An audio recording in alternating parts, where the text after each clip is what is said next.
Olá, sejam todos bem-vindos. Vamos começar agora a nossa live a respeito de finanças pessoais, nesse universo aí totalmente novo que a gente está vivendo. Vamos dar um tempinho para as pessoas irem entrando, irem participando da nossa live. Então, para começar, em meu nome, em nome do Senac, da FEComércio, do Sesc, a gente agradece as pessoas que estão hoje aqui participando dessa live. A ideia dessa live é basicamente a gente falar de um problema que hoje abate todo mundo, né?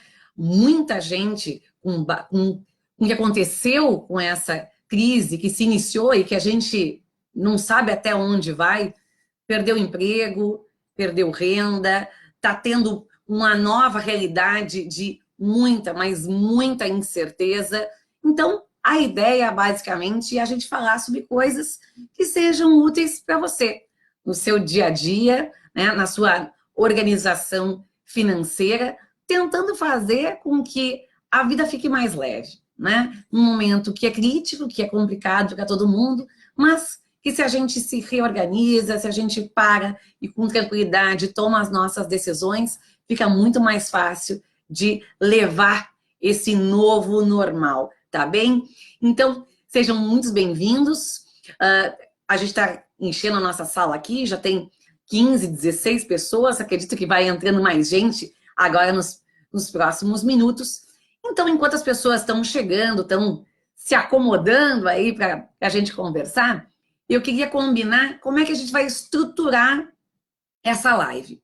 A ideia é a gente começar falando um pouquinho sobre esse novo cenário econômico. Que cenário econômico é esse que a gente está se defrontando? Né? O que a gente pode esperar dele? Quais são as certezas e incertezas que ele carrega?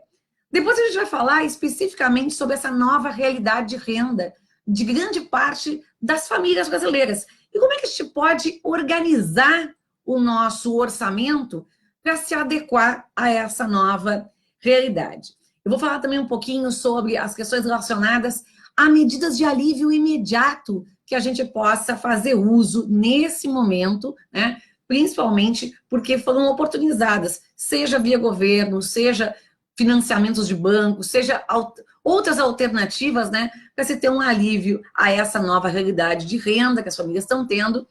E eu não posso deixar de comentar aqui também dessa importante e necessária reserva de emergência que todo mundo deveria ter, e que quem não tem é hora de começar seriamente em formar uma, né? E para terminar, a gente vai falar dos cuidados mais relevantes que a gente tem que ter para não cair em situações que sejam problemáticas e que acabem comprometendo o nosso futuro, tentando aí evitar seja cair em certos golpes que estão sendo aplicados no momento, seja a gente acabar emprestando nosso nome para alguns tipos de situações que são altamente evitáveis se a gente agir com prudência.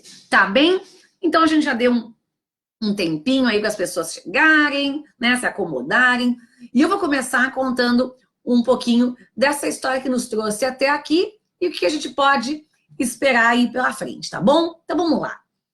Quando a gente pensa nessa realidade que se apresentou para nós recentemente, né, mas que faz com que a vida que a gente tinha pareça ficar tão longe de nós, né?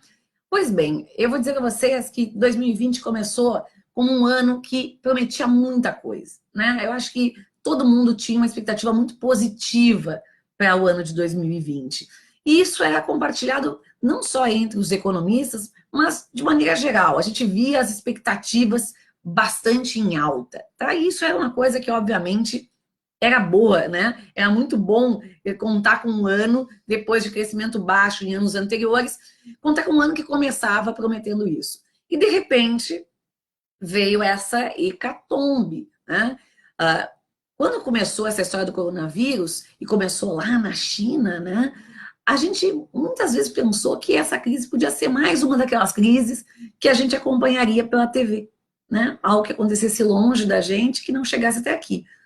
No início, nós economistas, né, a gente olhava e enxergava um choque de oferta que vinha lá da China. Isto é, quando aquela região começou a ter que parar a sua produção, começou a ter que fechar as suas fábricas. Como é que a gente sentia isso aqui no Brasil, por exemplo? Aqui em Porto Alegre, onde eu estou sentada, por exemplo, nesse momento. Olha, a gente sentia porque algumas empresas aqui do Brasil já estavam com dificuldade de importar algumas peças que faziam parte de cadeias produtivas relevantes. Mas como o Brasil é uma economia muito fechada, a gente importa muito pouca coisa, as cadeias produtivas que eram afetadas, elas eram poucas cadeias produtivas. Então, estava altamente concentrado em alguns produtos. Então, a gente não sentia muito isso, né? A grande maioria das pessoas não sentia isso. Quando, de repente, a gente vê que essa crise não está mais lá numa região da China, ela foi para a Europa. E quando ela chegou na Europa, aquelas medidas de isolamento social que foram aplicadas na China também começaram a ser aplicadas na Europa. E aí, a gente começou a enxergar que, como tinha ido para a Europa a crise, essa crise poderia chegar na gente. Mas ainda era uma coisa que a gente via com alguma ressalva que poderia acontecer, mas acontecer de verdade tinha um espaço grande aí, né, até se tornar uma realidade. Só que, de repente, a gente viu que o vírus pegou um avião e desembarcou aqui no Brasil. E ele desembarcou aqui no Brasil e se espalhou rapidamente.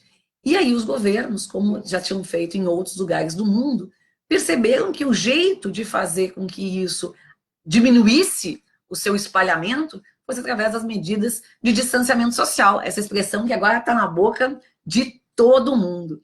E o que acabou acontecendo com essa história de distanciamento social? Ora, quando a gente começou a ter o distanciamento social, as pessoas foram mandadas para suas casas, né? O hashtag fica em casa, né? Tem um problema nisso, né? Hashtag como pagar conta. Como é que a gente ficando em casa vai manter o mesmo nível de trabalho, de renda que se tinha antes? Uma série de pessoas não tem como fazer as mesmas coisas que faziam no momento anterior. E aí a gente teve esse choque brutal na economia brasileira, decorrente desse choque de demandas, de demanda. E uma coisa importante, né? Quando mandaram as pessoas para casa, os governos não foram muito claros na medida de dizer como é que as coisas iam acontecer daqui para frente. A gente tem uma noção muito recente sobre o que vai ser do nosso futuro.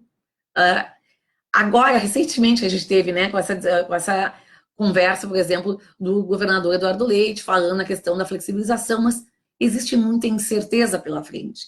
A gente não tem uma vacina, a gente não tem ainda um remédio que funcione de maneira plena. E olha só que interessante, a gente vive um terceiro choque, que é o choque de expectativas, que faz com que muitas empresas e muitos indivíduos tenham uma dificuldade muito grande de tomar decisões, né, acertadas, porque existe, primeiro, muita dúvida, muita incerteza, né, sobre o que é o futuro, né, e outra, como a gente não tem uma data de fim estabelecida, muita gente precipita algumas ações, né, para tentar minimizar perdas. E aí começam a ter outros problemas subsequentes. O que eu queria comentar nesse início aqui da gente? Enquanto a gente não tem uma vacina, enquanto a gente não tem um medicamento, né, que seja comprovado, né, o quão eficiente ele vai ser no cuidado e assim por diante, enquanto a gente tiver esse problema relacionado à manutenção, né, dos leitos hospitalares em patamares que sejam razoáveis, para não botar o sistema em colapso, correr o risco de ter um colapso, o que pesquisadores do mundo inteiro têm dito é que essa situação de intermitência da questão da quarentena vai ser uma nova realidade. Então, o que significa isso? Significa que tem muita gente importante do ponto de vista científico dizendo que quando a gente liberar, talvez não seja um liberar para sempre. Talvez a gente tenha que liberar e daqui a pouco retornar para um período de quarentena. Então, a gente vai ter quarentenas intermitentes. O que isso significa para a vida de cada um de nós? Significa que a gente precisa ter uma nova realidade de adaptação de renda. A gente precisa adaptar a nossa renda a essa nova realidade que a gente vai viver. E o melhor, adaptar numa nova renda e adaptar novos gastos, né? Então, nesse momento que a gente tem que entender que talvez a gente esteja à frente de um novo normal, é fundamental que a gente pare, pense, se organize e tente buscar fazer escolhas que sejam as mais razoáveis possíveis para não acabar tendo problemas, né, que sejam permanentes, porque a gente não quer fazer os ajustes temporários, tá bom? Então, eu vou começar agora aqui falando sobre coisas específicas que podem ajudar a gente nesse momento de reorganização das nossas finanças, tá? Então, vamos lá. Muita gente, nesse momento, né, acabou perdendo emprego, acabou diminuindo renda. São raras as pessoas que conseguiram conservar intacta a sua renda e mais ainda aquelas que conseguiram aumentar a sua renda. Grande parte das pessoas sofreu um choque de renda relevante, né? Então, o primeiro ponto pode ser uma coisa super básica, mas que é fundamental, é você ter consciência de qual é a sua nova condição de renda, né? Isso é prioritário, né? Você precisa entender qual é a renda que você dispõe nesse momento. Então, por exemplo, as pessoas que foram demitidas, elas vão ter uso, né, vão ter acesso tanto às verbas rescisórias quanto ao seguro-desemprego. Então, a primeira coisa a entender é quantas parcelas de seguro-desemprego vão ser disponíveis. Essas parcelas de seguro-desemprego representam uma queda de quanto em relação à sua renda anterior, né? Então, tem que ter essa noção básica aí muito clara. As pessoas em que as empresas optaram por uma redução de carga com redução de salário, tem que entender uma coisa importante. Esse programa do governo, que possibilita uma ajuda aos funcionários, ele faz uma complementação daquela renda, né, que a empresa vai permanecer te pagando. Então, as empresas que decidiram, né, ficar nesse programa, né, participar desse programa de preservação do emprego e da renda, elas se comprometem a manter pagando para os funcionários os benefícios. Então, se você tem plano de saúde, a empresa vai continuar pagando o seu plano de saúde. Se você tem a Vale Alimentação, você vai continuar recebendo Vale Alimentação. Mas o acordo, né, diz o quê? Diz que a empresa vai reduzir carga de trabalho e também reduzir salários. O governo estabeleceu 3 faixas de pagamento, de ajuda àquelas pessoas que tiveram a sua renda diminuída, tá? Então, se a sua carga de trabalho diminuiu menos de 25%, você não vai ter ajuda de nenhum auxílio do governo, né? Isto é, a renda vai ser diminuída a carga e diminuído o salário em tal medida. Agora, se a sua renda, né, e sua carga de trabalho foi diminuída em 25% até 50%, o governo vai pagar para você 25% do seguro-desemprego que você teria direito a receber, tá bom? Então, existe uma complementação. Então, se você perdeu 25% da sua carga de trabalho e 25% do seu salário, não necessariamente você vai perder, de fato, 25% do seu salário.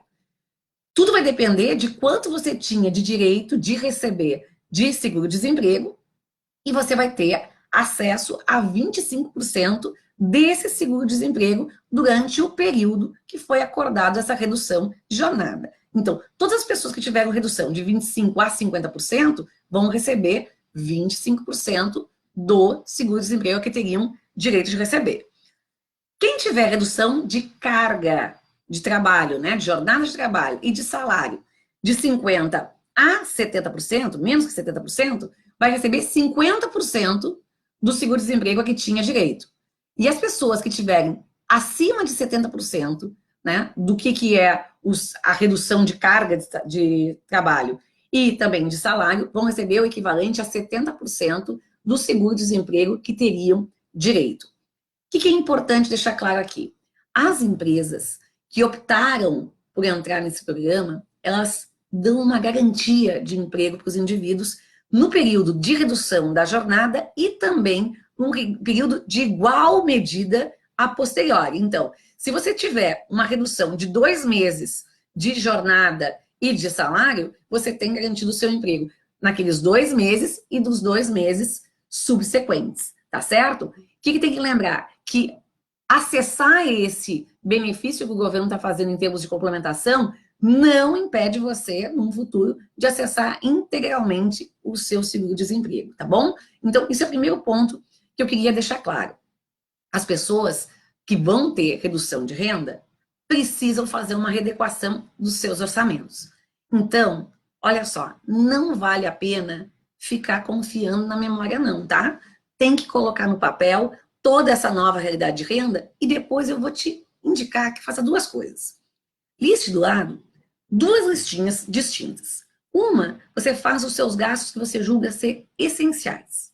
E olha só que interessante isso. Eu vou dizer assim, ó, o que você julga essencial. Por quê? Porque talvez na sua realidade, o que é essencial para você pode não ser o essencial para mim. Bota ali o que é o seu essencial, tá certo? E depois, do lado, faz uma outra lista. Com que são os seus gastos supérfluos ou gastos que você teria uma capacidade maior de redução.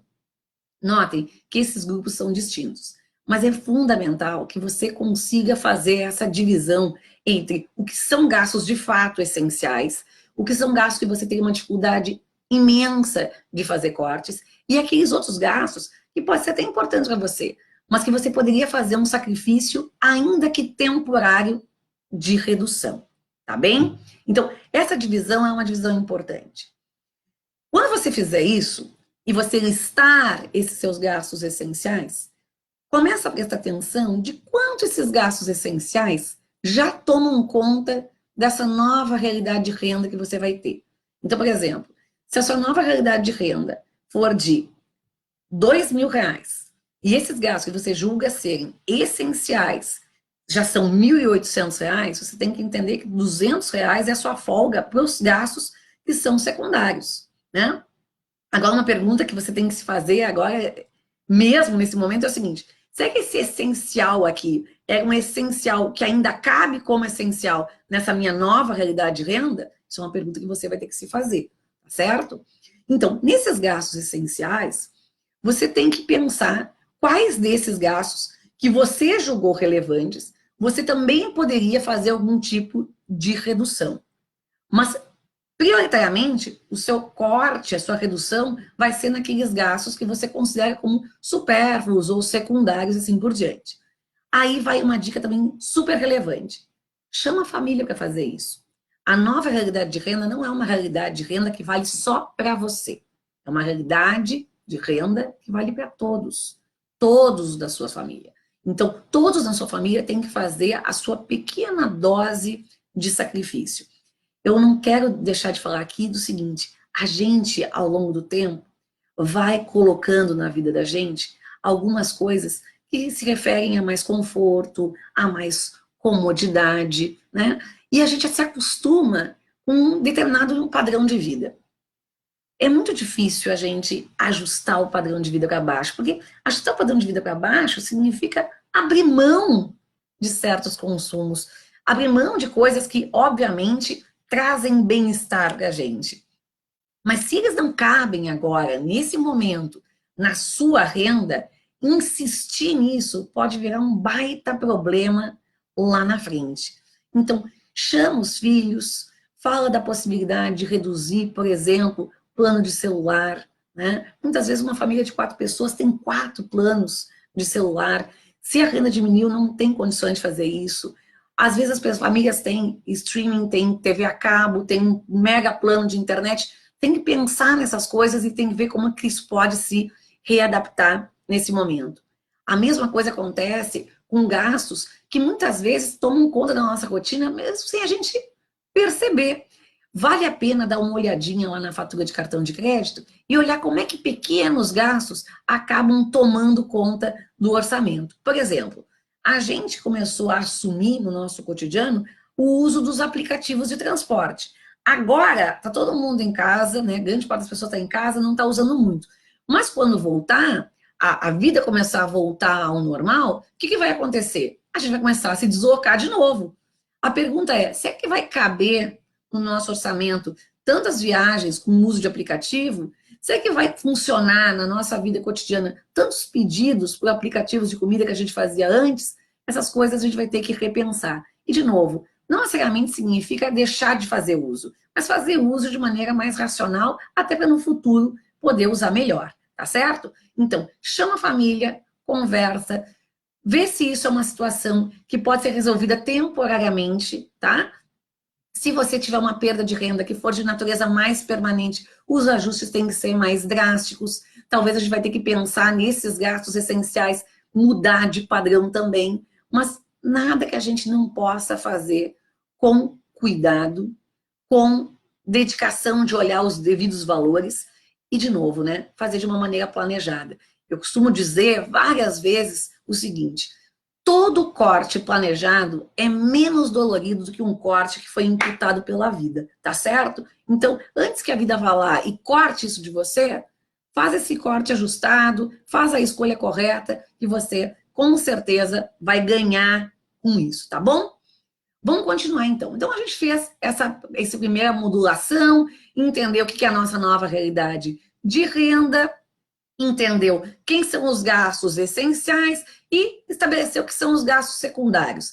Vão dar prioridade para os essenciais, vão definir o que são essenciais de fato e vão dizer o seguinte: esses secundários, eles podem ser importantes para a nossa comodidade e tudo mais, mas prioritariamente os cortes vão ter que estar estabelecidos nele. E aí eu queria falar sobre duas coisas importantes também. Uma é corte de gastos, a outra é controle de gastos. Cortar é isso, é estabelecer novas prioridades. Controlar é você evitar cair nas tentações cotidianas. Uma dica bem simples, né? Uma dica que quase a gente faz como criança mesmo, né? Mas que vale a pena, às vezes, a gente se botar nessa posição, é a seguinte: se você já enxergou ali, né? Qual é a sua nova realidade de renda? Quanto você tem de gastos que vão ser comprometidos naqueles gastos que são essenciais, e você viu que sobrou uma graninha, você pode separar isso aqui em dois grupos, não necessariamente iguais. Mas uma partezinha você pode deixar para você se dar algumas coisas, né? Então, já que você sabe que você vai cair em algum tipo de tentação, faz isso ser uma tentação controlada. Então, faz um fundinho que seja o fundinho para os teus deslizes, né? Para tu te permitir comprar algumas coisas. E outra partezinha, se sobrou ainda, né? Tenta forçar a sobrar isso, começa a montar uma reservinha de emergência que a gente já vai falar ali no futuro. Tem gente que monta essa sobrinha, né? Divide essa sobrinha nos dias da semana, por exemplo. Ah, sobrou, por exemplo, R$ 200. Tá bom, R$ 200, são 4 semanas no mês, eu vou ter de extra para gastar 4 vezes de 50. Né? Então, isso é uma alternativa. Cada um vai criar o seu esquema para evitar, né, de se descontrolar. Então, já que você vai gastar alguma coisa fora do plano, desenha um plano, né, para esse gasto fora do plano, tá bem? Então, vamos lá, vamos continuar aqui. Falando sobre essa nova realidade de renda. Lembrando também que as pessoas que perderam renda totalmente, né, ou que são microempreendedores individuais, ou que têm outros tipos de dificuldade de renda nesse momento, também tem um auxílio emergencial do governo aí, em 3 parcelas de R$ 600, que podem ser acessadas através lá do site da Caixa. Então, entra lá, dá uma olhadinha, isso também pode ajudar. Deixa eu falar sobre uma questão que pode ser relevante para muitos, que é a questão de um alívio imediato que pode acontecer nas contas de muitas pessoas, tá bom? O que a gente pode fazer para tentar criar uma folga, pelo menos temporária, nos nossos orçamentos? Tem muita gente que faz financiamento imobiliário, tá bom? E o que os bancos estão dando de alternativa? A maioria dos bancos, e principalmente a Caixa, que é a maior financiadora, né, de imóveis no país. A possibilidade de pausar o financiamento, tá? Como a parcela da casa própria é algo que toma um espaço relevante dentro da receita das famílias, né, das despesas, melhor, das famílias, essa alternativa pode ser uma alternativa super legal de ser usada nesse momento. Por quê? Porque os bancos estão possibilitando que as pessoas, e isso vai variar de banco a banco, mas a Caixa vai, isso vai até 3 meses, né? Que você pause o seu financiamento imobiliário. Como é que você faz isso? Né? Cada banco vai ter uma uma estratégia diferente, né? Mas a maioria deles você vai entrar no aplicativo do banco, você vai pedir essa pausa no financiamento, ela vai ser analisada, e o que vai acontecer na sequência? Essas parcelas que você parar de pagar nesse período, por mais que corram juros, mas os juros são bem baixinhos, né, para esse tipo de financiamento, elas vão ser postergadas, elas vão caminhar como se fosse lá para o final. Então, elas não vão ser acavaladas com outras parcelas. Se você não tem uma reserva de emergência, esse pode ser um excelente momento para montar uma. Porque essas parcelas que você deixa de pagar nesse momento, pode ser parcelas que você pague para a sua reserva de emergência, para garantir um colchãozinho aí de liquidez, para que você faça o uso dele no caso de algum problema, tá? Isso não está valendo só para os empréstimos, ou melhor, não está valendo só para o financiamento imobiliário, está valendo para vários empréstimos. Então, se você foi uma pessoa que foi adimplente no seu passado recente, você pode ir lá no banco e perguntar sobre essa possibilidade, né? Essa possibilidade, ela merece ser usada principalmente para aquelas pessoas que tiveram redução da sua renda, né? E por quê? Porque isso gera um alívio para outros tipos de gasto, ela posterga lá para um futuro bem distante, que as coisas podem estar um pouco mais calmas, e, de novo, possibilita que as pessoas formem uma reserva de emergência que é tão importante nesse momento. Então, essa é uma dica que eu acho que é super importante, que vale a pena dar uma olhada, vale a pena ver essa possibilidade e fazer uso dela, tá? Então, vale para financiamento imobiliário, mas vale também para outros tipos de empréstimo que podem ser feito o uso dele, tá? Então, aproveita essa oportunidade. Outra questão importante sobre essa questão dos alívios imediatos.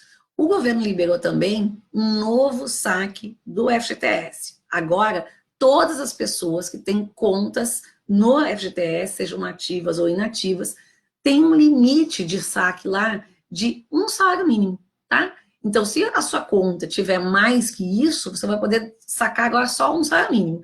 Mas, se você tiver isso ou menos, você vai poder sacar, você vai poder limpar a sua conta do FGTS. Então, isso também é uma ajuda que pode ser bem relevante nesse momento, tá? Então, falei sobre pausar financiamentos, falei sobre o saque emergencial que a gente tem agora do FGTS, e a terceira coisa que eu não posso deixar de falar também é de você lembrar que quem é adimplente tem uma coisa que é muito poderosa, principalmente nesse momento, que é acesso a crédito, né? Então, as pessoas que são adimplentes, elas têm mais acesso a crédito que as pessoas que não são adimplentes.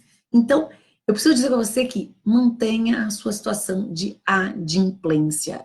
Por quê? Porque crédito é antecipação de renda. Se você conseguir ter acesso a crédito, você está conseguindo fazer um alívio, né, nesse seu desequilíbrio orçamentário, que pode ser extremamente útil. Então, para quem tem algum tipo de dívida em atraso, para alguém que está com algum tipo de problema junto a esse ambiente de crédito, isso seria uma excelente oportunidade de tentar buscar um ajustamento nessa situação. Então, o que eu vou te indicar como algo relevante de fazer? Faça um levantamento lá de todas as suas dívidas em atraso, de todas as dívidas que você tem, tá bem? Tenta buscar fazer uma coisa que a gente chama de consolidação das dívidas. Vê direitinho o que você está devendo, onde você está devendo, tá bom? Cuida com aquelas dívidas que são mais caras, como é o cartão de crédito, o financiamento via cheque especial, né? Essas contas são muito caras de ser mantidas. O que você tem que fazer? Você tem que dar uma alternativa diferente.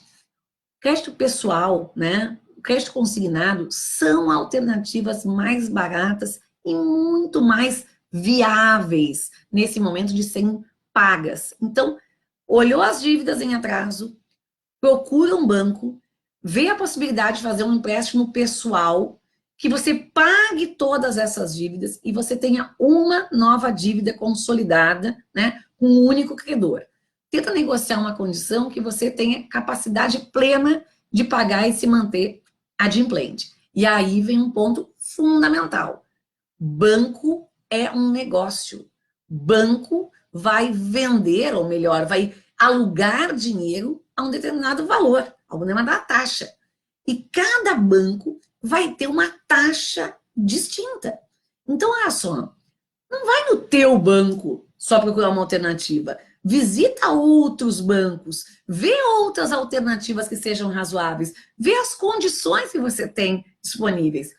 A gente tem hoje vários tipos de alternativas aí, né? A gente tem os bancos, propriamente dito, a gente tem as cooperativas de crédito, a gente tem as financeiras, que vão cobrar taxas diferentes e vão ter condições diferentes. Pesquisa, né? Já que a Terra parou, usa esse tempo para fazer algo que seja extremamente útil para ti, que é fazer essa reorganização financeira. Isso é fundamental para a gente ter um andamento que seja, né, mais tranquilo para passar por esse momento de tamanha incerteza como que a gente está vivendo.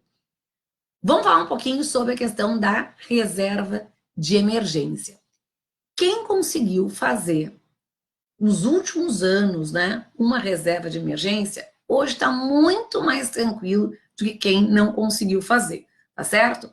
Então, olha só, vou falar uma coisa que muita gente não gosta de ouvir, mas eu acho que vale a pena dizer, né? Não é o que a gente ganha que tem que determinar a nossa capacidade de poupar. A nossa capacidade de poupança vai ser determinada de quanto a gente, a partir de quanto a gente gasta, né? Então, eu conheço muitas pessoas que ganham muito e que poupam pouco. E conheço muita gente que ganha pouco e poupa muito. Então, olha só, muitas vezes as pessoas não têm capacidade de decidir quanto elas vão ganhar, mas elas têm capacidade de decidir quanto elas vão gastar. E a sugestão que a gente sempre dá é a seguinte: vive sempre um degrau abaixo de quanto tu ganha, né? Por que vive sempre abaixo um degrau de quanto tu ganha? Porque isso vai ajudar a ter um ajuste menos doloroso quando você tiver uma queda de renda. Porque aí o seu ajuste vai se dar mais na poupança do que sobre o consumo, tá? Então, olha só, tem horas que a gente tem que pensar se a gente não acabou fazendo um padrão de vida mais alto do que a gente poderia sustentar. E isso é doloroso, né? Todo mundo gosta de aumentar de padrão de vida, todo mundo gosta de consumir mais, consumir melhor, mas às vezes não dá, né? E às vezes a gente tem que fazer essas escolhas para a gente justamente formar essas reservas de emergência para que momentos como esse. E olha só, antes as emergências eram individuais, agora é uma emergência coletiva. Não tem nem para quem gritar para pedir ajuda, né? É nesses momentos que esse tipo de reserva faz a diferença. Tem muita gente que tem dificuldade de poupar porque entende da poupança um sacrifício. Né? Ah, vou sacrificar meu consumo, né? Eu vou poupar, vou deixar de consumir. A poupança, ela te garante, na verdade, é consumo futuro. Ela garante uma das coisas mais relevantes que a pessoa pode ter, que é paz, né? Eu tenho certeza que muita gente hoje está com dificuldades sérias de dormir porque não entende como é que vai fazer com que os seus gastos se encaixem na nova renda.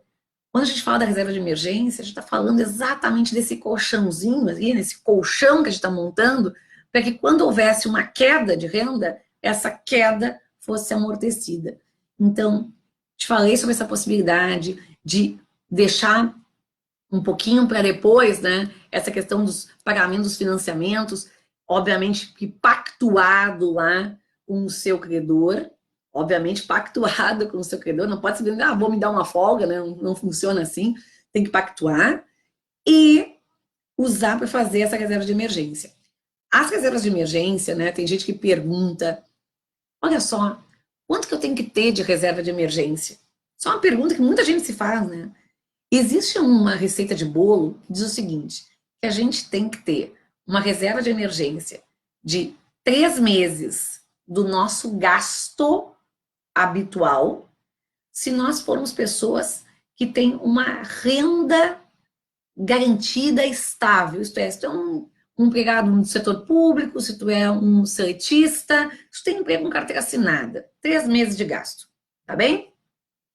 Se você é um trabalhador de que você tem renda variável, ou se você é um empreendedor e assim por diante, você deveria ter o equivalente a 6 meses de gastos poupados. Então, se você gasta por mês o equivalente a R$ 3.000, você teria que ter na sua poupança de emergência, na sua reserva de emergência, o equivalente a R$ 18.000, tá certo? Então, lembrando, 3 meses para quem é uma pessoa que tem um emprego e uma renda estável, e para as pessoas que são pessoas que têm renda variável, né? Que correm mais riscos, né? Vão ter que ter 6 meses de gastos poupados, tá bom? Então, essa reserva de emergência, ela é para ser usada nos momentos de emergência. E para ser usada nos momentos de emergência, você tem que guardar ela num lugar seguro, mas de fácil acesso. Então, olha só que interessante. Muitas vezes as pessoas perguntam, tá bom, mas aonde que eu vou poupar o meu dinheiro? Você tem que poupar a reserva de emergência em tipos de aplicação que deem muita liquidez para você. Isto é, que você possa chegar lá e você possa acessar a qualquer momento. Por quê? Porque a reserva de emergência vai ser usada numa emergência. E as emergências você nunca sabe quando vai acontecer, você não sabe programá-las, tá? Então, quando a gente está falando de reserva de emergência, a gente abre mão de rentabilidade e a gente prefere liquidez, tá certo? Liquidez. Aí alguém vai me perguntar assim, Patrícia, e aí, o que é uma alternativa para botar, para fazer isso? Olha, tem várias alternativas. Tem uma coisa que o brasileiro sempre colocou dinheiro, foi a poupança. A poupança tem essas características. Qual é o problema da poupança? A poupança é um tipo de aplicação que faz aniversário uma vez por mês. Isto é, se você pegar e simplesmente for lá e sacar o dinheiro um dia antes, você perde a rentabilidade daquele mês.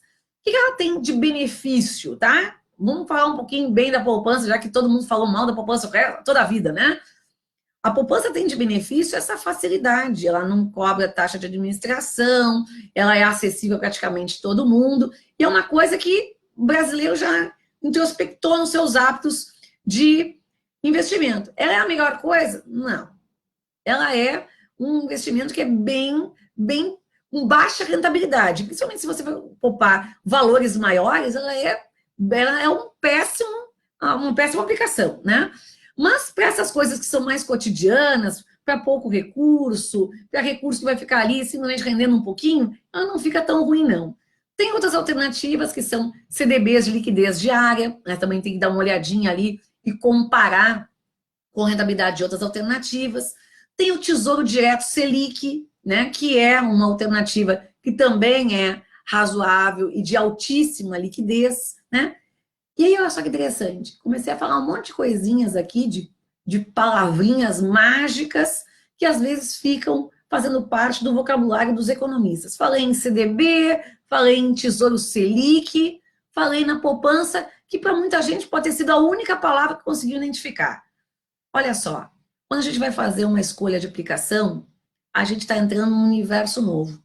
Então, vale muito a pena conhecer esse universo novo. E por que isso, tá? Porque a gente está caminhando agora para o final da live, eu queria falar dos problemas que a gente tem que evitar nesse momento.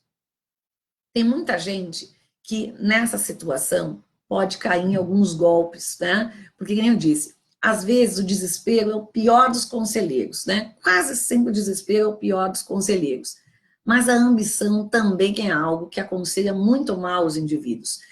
E nesse momento a gente tem juros baixos, na rentabilidade das aplicações financeiras, começam a surgir vários golpes, né? Aqui o Rio Grande do Sul ele foi celeiro de alguns golpes financeiros, né, que aconteceram. Por quê? Porque as pessoas querem rentabilidade rápida, né, sem correr risco. Isso não existe, tá, gente? Existe uma coisa muito clara dentro da economia, que é a seguinte: rentabilidades maiores vêm acompanhadas de riscos maiores, né? E a gente tem que saber reconhecer o que é um negócio do que é uma pirâmide, né? não dá para se enfiar em pirâmide, não, né? As únicas pirâmides que pararam em pé são aquelas pirâmides que estão no Egito. As outras, todas elas caíram, né? E aí a gente não pode correr o risco de, nesse momento em que as reservas são tão relevantes, se arriscar num negócio desses. Como também não dá para se arriscar em fazer a bondade, né, desmedida, a bondade sem calcular. Olha só o que eu vou te dizer agora. Tem um monte de gente que, infelizmente, por questões da vida, não conseguiram acessar crédito, né? E como elas não conseguem acessar crédito no banco, elas não conseguem ter acesso a cheque especial, não conseguem ter acesso a cartão de crédito e assim por diante. Então, olha só, um banco que tem um bando de gente, tá? Pensando em como precificar juros e como medir risco. Identificou que certas pessoas não podem acessar crédito. Pessoas físicas, né? Não podem acessar crédito, ou porque tem um histórico ruim, né? Ou porque não vão ter capacidade de pagamento. Se essas pessoas pedirem para ti o teu cartão de crédito e tu emprestar, olha só, um banco que é uma mega estrutura negou. Se tu aceitar, gente, você tem que ser super poderoso para conseguir bancar o risco de crédito de alguém que um banco negou. Então, tem que cuidar muito nesse momento com aquelas bondades que às vezes a gente quer fazer para os amigos, né? É comprar alguma coisa no cartão de crédito, é emprestar o nome para o financiamento, tem que cuidar, tá? Por quê? Porque grande parte dos problemas que pessoas têm nascem de, muitas vezes, esse tipo de atitude.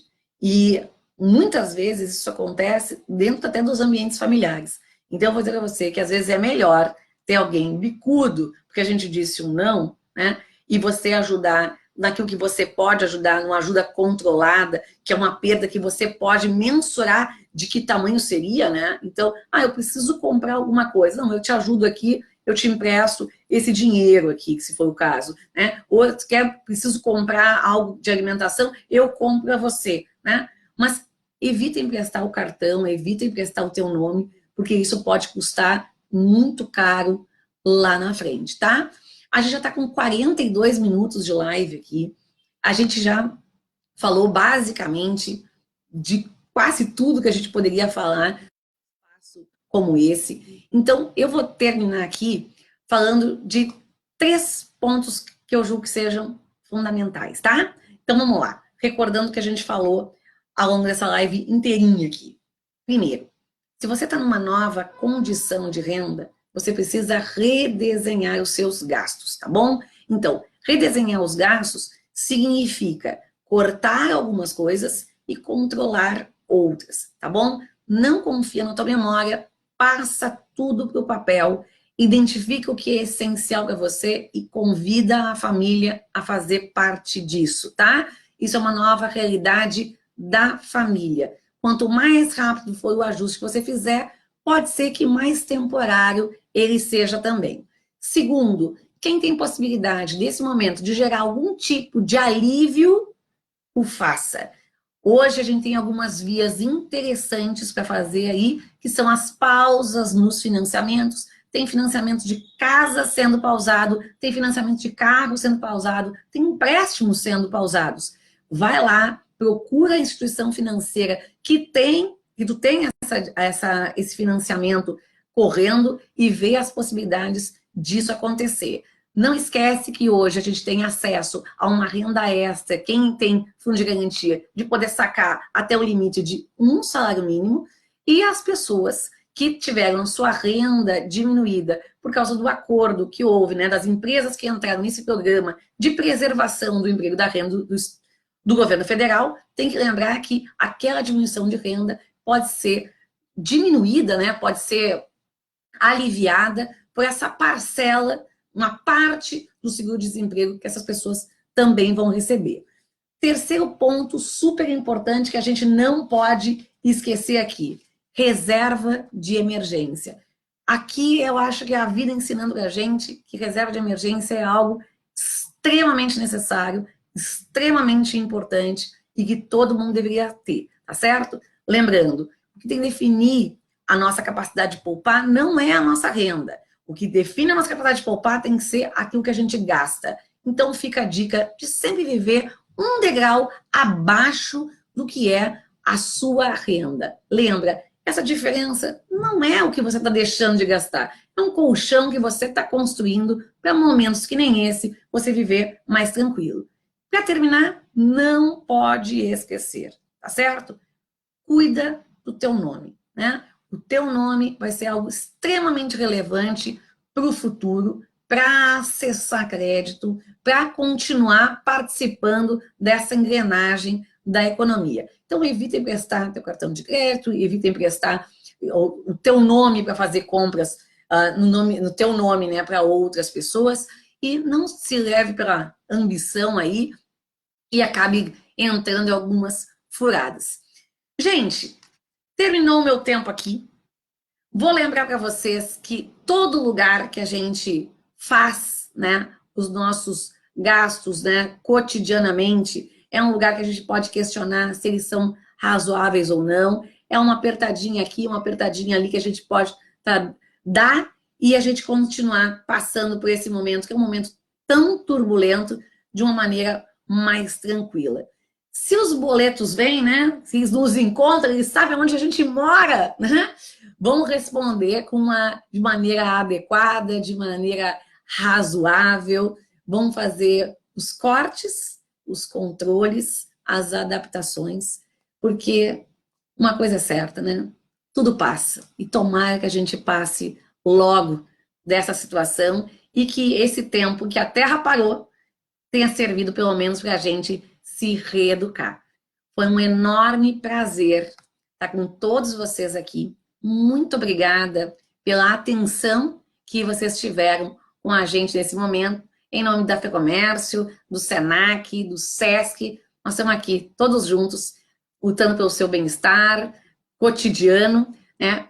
Tentando fazer com que esse momento seja o menos doloroso para todos nós e de aprendizado, né? Esse momento ser um momento que a gente possa, pelo menos se a gente não pode enriquecer financeiramente, que a gente se enriqueça do conhecimento que vai ser tão útil aí pela frente. Continue acompanhando a gente em todas as nossas redes sociais, porque a gente continua produzindo conteúdo importante para o seu dia a dia. Muito obrigada.